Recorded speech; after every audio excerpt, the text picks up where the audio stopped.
ہو جائے، ہو سکتا ہے وہ فیصلہ بھی آ جائے، اور وہ جو جج صاحب جنہیں آئینی بینچ میں نہ ہونے کا بڑا وہ بھی ہے، ایک شکوہ بھی ہے اور ان کے دل میں ایک حسرت بھی ہے، تو شاید وہ کل پوری ہو جائے۔ اچھا، وہ جو جج صاحب ہیں وہ ابھی تک بیٹھے بھی اسی لیے ہیں، انہیں کسی انقلاب کی ابھی تک انہیں کسی انقلاب کی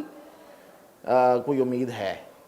کہ شاید کوئی انقلاب آئی جائے، کوئی تلپٹ ہو جائے ہر چیز، اور دوبارہ سے جو ہے نا وہ سپریم کورٹ اسی حالت میں آ جائے، تو پھر وہ کچھ نہ کچھ ان کا جو رول ہے وہ بہت ڈیفرنٹ ہو جائے گا۔ تو ایک تو یہ خبر تھی، اور پھر یہ ہوا کہ آئینی بینچ نے ان کی پٹیشن کو فارغ کیا اور جواد احمد خواجہ کو کہا کہ بھئی آپ کا کیا لینا دینا ہے اس سے، اور ان کو 7 جرمانہ بھی کر دیا۔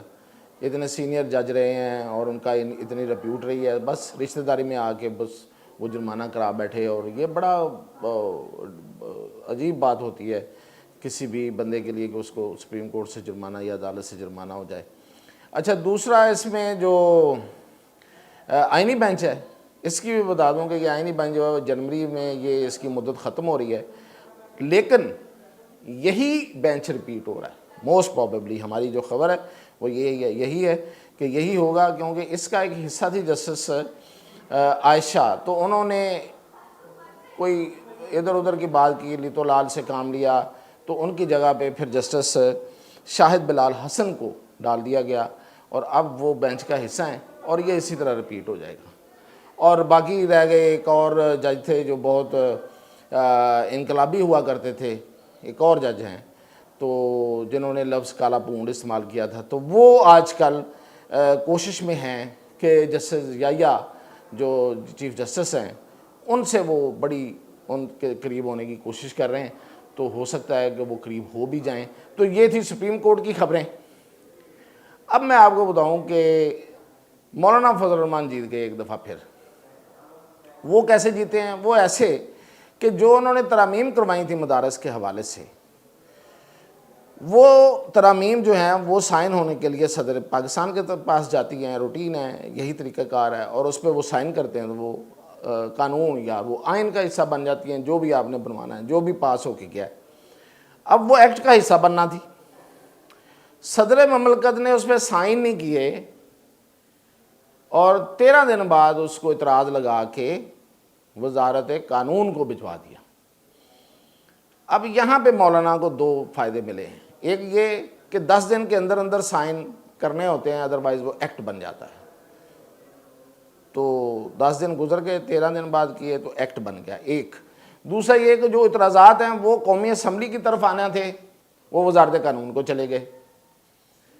تو ان کی بھی فی الحال کوئی حیثیت نہیں ہے ان اعتراضات کی، مطلب یہ کہ ان کو کنسیڈر نہیں کیا جا رہا فی الحال، اور اگر کنسیڈر کریں بھی تو ایکٹ بن چکا ہے۔ اب مولانا یہ کہہ رہے ہیں کہ بھئی آپ یہ جو ایکٹ بن چکا ہے نا، اس کو تو نوٹیفائی کریں، اس کو تو گزٹ میں شامل کریں۔ ہاں، آپ کو ترمیم لانا چاہتے ہیں تو بعد میں اس میں ترمیم کر لیں، تو اس سے پہلے آپ ترمیم کر ہی نہیں سکتے۔ وہ بڑی ٹیکنیکل بات بتا رہے ہیں ان کو، اور میرا خیال ہے کہ حکومت کو اب سمجھ آئی گئی ہے کہ واقعی یہ تو مولانا جیت چکے ہیں، اور اس میں زرداری صاحب کا ایک حصہ ہے، سیاستدان ہے، کوئی نہ کوئی رستہ نکال لیتے ہیں۔ تو اب ان کا جو اجلاس تھا دونوں ایوانوں کا، قومی اسمبلی کا اور سینٹ کا، جو مشترکہ اجلاس ہونا تھا، اور اس میں اس ایشو کو بھی آنا تھا، وہ تھا 17 اور 18 کو۔ تو مولانا نے اب میسیج بھیجا ہے کہ یہ 17 اور 18 کو نہ کریں، آپ 18 19 کو کر لیں، کیونکہ ہماری کو میٹنگ ہے وفاق المدارس کی، تو اس کو بھی مان ہی لیا گیا۔ اب نیا جو ڈیٹ ہے وہ آ جائے گی۔ تو میں نے پہلے کہا تھا، دیکھیں میری 2 خبریں تو آج آپ نوٹ کریں کہ 2 خبریں میری آج سچی ثابت ہوئی ہیں۔ ایک میں نے بہت گھنٹے پہلے کل بتا دیا تھا کہ کوئی مذاکرات نہیں ہیں، اور رات کو جا کے اور آج صبح